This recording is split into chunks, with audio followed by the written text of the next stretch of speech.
میں آپ کو ایک چھوٹی سی ذاتی مثال بتاؤں، سچی بات ہے کہ یہ بہت پرانی بات ہے، تقریباً 6 سال کے لگ بھگ ایک شخص میرے پاس آیا اور رونے لگ پڑا، مجھے چپٹ گیا۔ میں نے کہا کیا بات ہے؟ کہتا ہے جی مجھے بلڈ کینسر ہو گیا، مجھے بلڈ کینسر ہو گیا ہے۔ میں نے کہا کہاں کے رہنے والے ہو؟ کہتا میں لاہور میں ہوتا ہوں، بہت بڑا بزنس ہے۔ میں نے نہیں، رہنے والے کہاں کے ہو؟ کہتا ہے فیصل آباد کا۔ میں ایگزیکٹ جگہ کا نام نہیں بتاؤں گا تاکہ کسی کا سیکرٹ ہوتا ہے۔ میں نے کہا کب سے اپنے گاؤں نہیں گئے؟ کہنے لگا 20 سال سے۔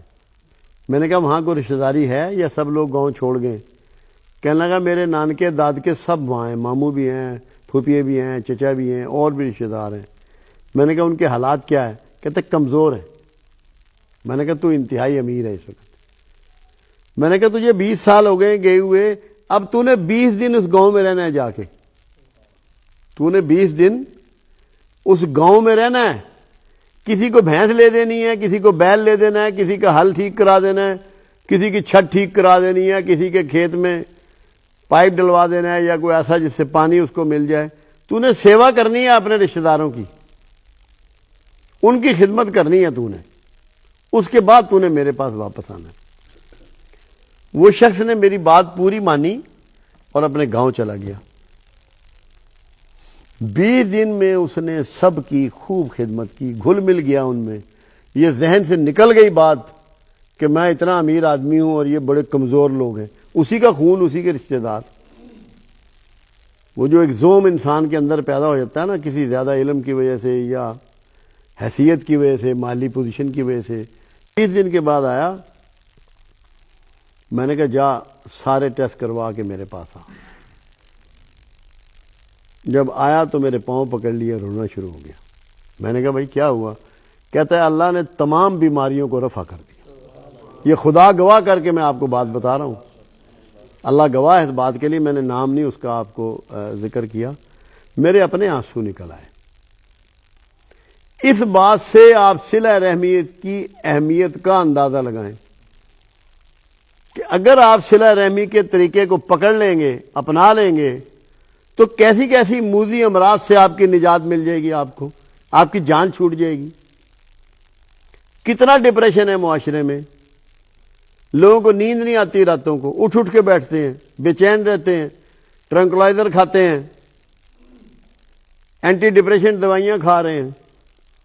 بخدا اگر اخلاص اور محبت سے اپنے غریب رشتہ داروں کو ملنا شروع کر دیں، کمزور رشتہ داروں کو ملنا شروع کر دیں، کوئی دوائی نہیں کھانی پڑے گی۔ کر کے دیکھیں، کرنا شرط ہے۔ کیوں؟ یہ میرے آقا فرما رہے ہیں کہ تو کشادہ رزق چاہے، لمبی عمر چاہے، تو صلہ رحمی کو اپنا۔ تو آدمی 2 ہی چیزیں تو دنیا میں چاہ رہا ہے، اور مرنے تک یہ دعائیں کرتا رہے گا کہ یا اللہ میرے رزق میں کشادگی کر، میری عمر میں برکت دے۔ یہ دونوں چیزوں کی نشاندہی اللہ کے حبیب صلی اللہ علیہ وسلم نے صلہ رحمی کے ریفرنس سے آپ کو پہنچا دی۔ اور پھر بھی اگر آپ توجہ نہ دیں تو آپ سب بد نصیب بھی کوئی ہو سکتا ہے، جسے یہ پتہ لگ جائے کہ اگر میں بہن کی دعوت کروں گا تو مقروض نہیں رہوں گا، رشتہ داروں کی خدمت کروں گا تو بڑی بیماریاں مجھے چھوڑ جائیں گی، اپنے عزیزوں کی عزت و احترام کروں گا تو ڈپریشن سے نکل جاؤں گا، تو وہ پھر بھی اگر نہ کرے تو اس سے بڑا بد نصیب کون؟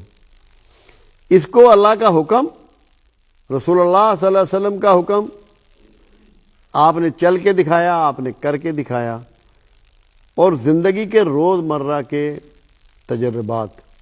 میں نے خود بے شمار لوگ دیکھے ہیں جو نہ کوئی زیادہ تعلیم حاصل کر سکے، نہ کوئی ان کی خاص اہمیت تھی، مگر انہوں نے بہن بھائیوں کی خدمت کی۔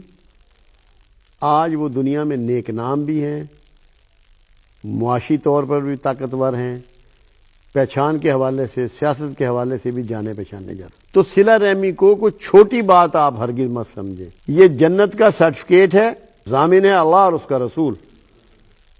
تو اگر آپ لوگوں نے اس کو اپنا لیا تو اس سے بڑھ کے کوئی بات نہیں ہے۔